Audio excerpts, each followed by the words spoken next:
Olá a todos, nós vamos dar continuidade ao capítulo 3. Só para a gente relembrar a diferença de droga ilícita de droga lícita. Então, a maconha, ela é uma droga ilícita porque ela não pode ser comercializada de forma legal no nosso país, tá? Ao contrário de drogas lícitas que já podem ser comercializadas. Então, a maconha, ela é produzida através dessa plantinha aqui, a cannabis sativa. Ela tem uma importância significativa, principalmente quando ela é utilizada para se fazer medicamentos.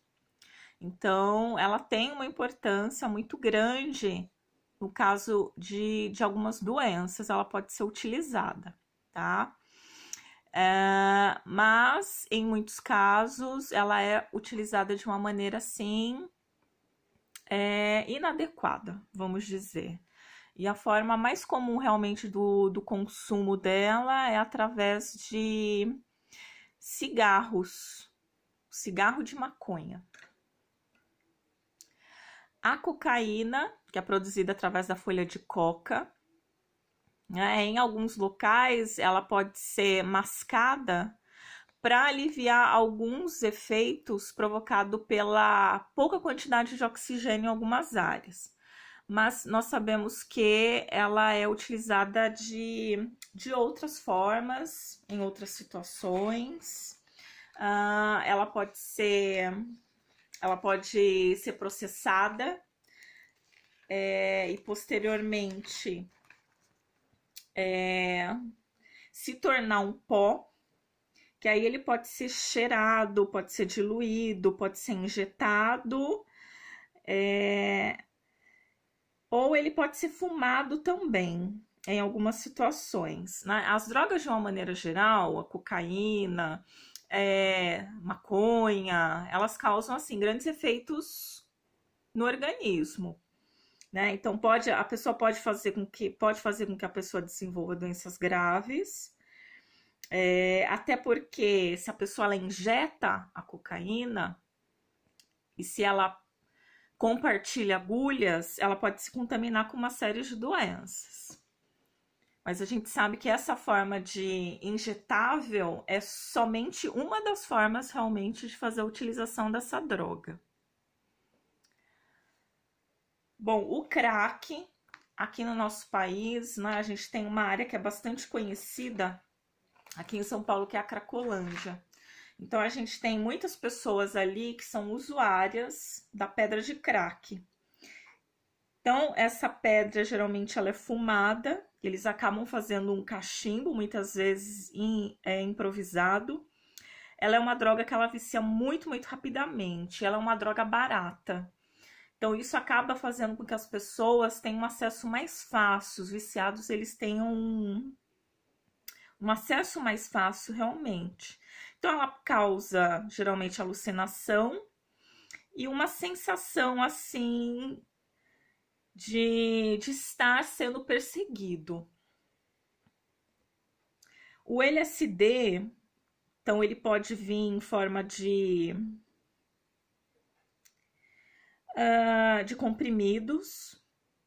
A pessoa ela ingere esses comprimidos, né? Vai também provocar alucinação, aumento de pressão, batimento cardíaco.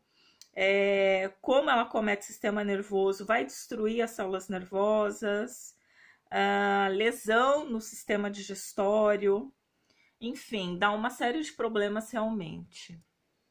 E o êxtase, que é conhecida como bala. Então, ele também, né, ele acaba fazendo com que a pessoa tenha também alguns efeitos muito rápido.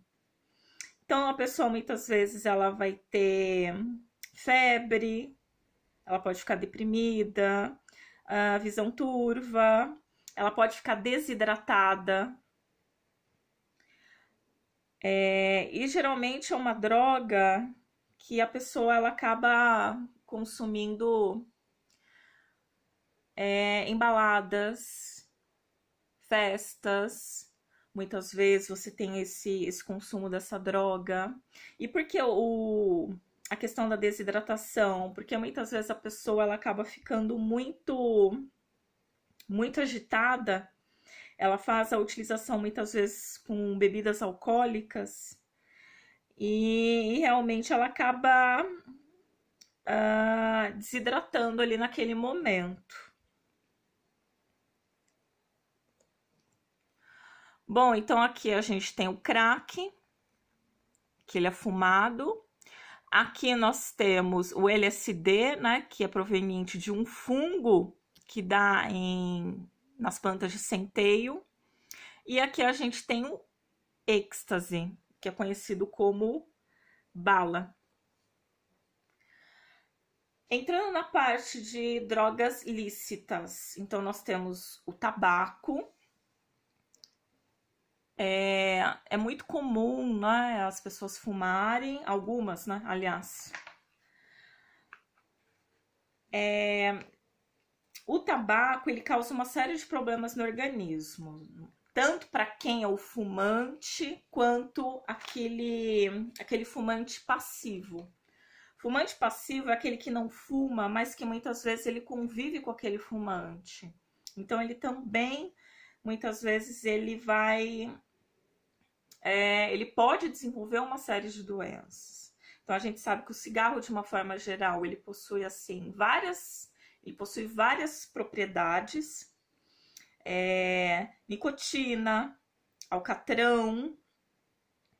E isso vai causando uma série de problemas aí no organismo da pessoa, né? Então, muitas vezes a pessoa pode desenvolver várias doenças do sistema respiratório relacionadas aí ao hábito de fumar. Bom, essa aqui é a plantinha que eles fazem aí o cigarro, charuto, enfim.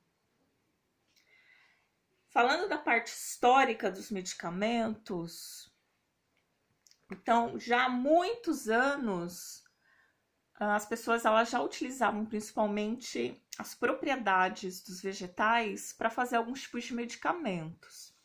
Então era muito comum fazer esse tipo de utilização. Isso daí já é conhecido há muitos anos. Os índios mesmo, eles acabam fazendo a utilização de vários tipos de ervas para ter ali a cura de várias doenças que eles acabam desenvolvendo também. Então isso já faz parte do histórico que nós temos. E são plantas assim, a gente tem uma variedade muito, muito grande de plantas no nosso país. Então é possível fazer uma quantidade imensa de medicamentos. E a gente sabe que muitas dessas plantas, elas começaram a ser feitas justamente de origem vegetal. Então a gente sabe que muitas têm aí um princípio ativo que são bastante importantes para ajudar no tratamento de vários tipos de doenças. Bom, falando aí a respeito dos tipos de medicamento. Então, nós temos a alopatia, que vem ser o quê? Na verdade, isso daí, gente, é o que é usado no nosso dia a dia. Então, por exemplo, se você tem uma dor de cabeça, você vai tomar um analgésico. Então, isso a gente chama de alopatia. Está com sintomas de gripe, vai tomar um antigripal. Está com uma alergia, vai tomar um antialérgico. Então, o que acontece? Né, esses medicamentos vão produzir efeito contrário ao sintoma que você está. Na fitoterapia. Então, fitoterapia são o quê? São as plantas que vão ser utilizadas. Então, você utiliza os princípios ativos, que devem ser aí comprovadas através de muito estudo, realmente, para poder serem produzidos adequadamente e as pessoas consumirem. Claro que não é porque é de vegetal que pode ser utilizada de uma maneira exagerada. Pelo contrário, você tem que ter ali um acompanhamento médico para que não ocorra nenhum tipo de problema. No caso da homeopatia, o que vai acontecer aqui? Esses medicamentos, eles vão estimular o organismo a reagir, fortalecendo as defesas naturais. Então, o que acontece? Nos medicamentos homeopáticos, eles vão ter substâncias que vão causar os mesmos sintomas produzidos pela doença, mas em doses reduzidas. E isso vai fazer com que a pessoa realmente ela crie defesa contra aquela doença que ela está. Bom, nessa parte aqui é muito importante a gente falar. Por quê? Porque muitas pessoas, elas acabam fazendo o que a gente chama de automedicação. Isso é bastante comum. Então, é aquela história, eu estou com gripe, eu vou na farmácia, compro um medicamento. Eu estou com dor de cabeça, vou lá e compro um medicamento. Estou com a garganta inflamada, faço o mesmo procedimento. E isso é muito complicado. Porque muitas vezes aquele sintoma, ele pode ser o começo de uma doença mais grave que a pessoa possa estar. Quando a gente fala aqui de superdosagem, vem ser o quê? É quando a pessoa, muitas vezes, ela vai tomando aquele medicamento em doses muito maiores, porque aquela dose que ela tomava não está fazendo mais efeito. Então, ela acaba aumentando a dose. Combinação inadequada de medicamentos. Então, às vezes, a pessoa, ela acaba realmente fazendo ali...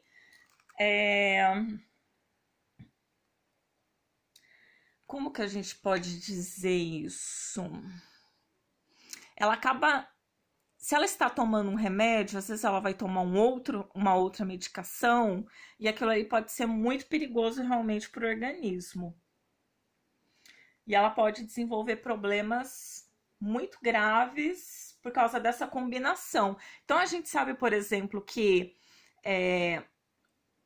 às vezes um uso exagerado de determinado tipo de medicamento pode causar, por exemplo, doenças no fígado. A pessoa ela pode ter uma hepatite medicamentosa por causa desses medicamentos, muitas vezes, que a pessoa tomou durante muito tempo. Então, é realmente muito perigoso. Só que são hábitos ali que, infelizmente, a gente adotou. Bom, aqui a atenção maior é em relação ao quê? A validade desses medicamentos. Então, a gente tem que prestar atenção na validade. A gente sabe que remédio vencido também é um problema muito grande, pode dar efeitos colaterais, pode dar reações adversas no organismo. Então, tem que prestar muita atenção realmente na questão da validade e no acondicionamento desses medicamentos. Então, a gente tem que guardá-los em locais adequados, em temperatura adequada, para que não possa nos prejudicar. O descarte de medicamento também a gente não pode jogar no lixo. Porque aqui, se ele for descartado, ele vai contaminar a água de uma maneira, se for descartado de uma maneira inadequada. Se a gente vai descartar ali, por exemplo, no lixo comum, ele vai causar uma poluição do solo e, consequentemente, pode causar a poluição da água, porque a gente tem os lençóis de água. Então, isso pode causar uma série de problemas também. Então, a medicação, ela tem que ser descartada de uma maneira correta. É o que a gente chama de ciclo da logística reversa. Então, o que é isso? É a responsabilidade que o fabricante tem de pegar esses medicamentos e dar o destino adequado. Mas, infelizmente, não é todo lugar que acaba acontecendo essa coleta de medicamentos. Em alguns tem, às vezes em algumas farmácias eles fazem ponto de coleta de restos de medicamento. Por quê? Porque muitas vezes o remédio vence, o que a gente faz? Joga no lixo comum. E aí que está o problema, contamina. E isso é muito grave. Agora, a partir do momento que você tem a empresa aqui se responsabilizando, ela realmente vai dar o destino adequado para isso daqui. Então, não vai para a área de lixão, não vai contaminar as águas, não vai contaminar o solo. Aí você tem realmente um trabalho ideal para que não ocorra processo de contaminação. Bom, vocês vão fazer os exercícios da página 48 e 49. Utilizem a internet para vocês pesquisarem sem nenhum problema, ok? E aqui a gente tem eu coloquei o meu e-mail. Se vocês tiverem dúvida de alguma coisa, é só entrar em contato, tá bom? Bom, então é isso, gente. Até mais, até a próxima aula.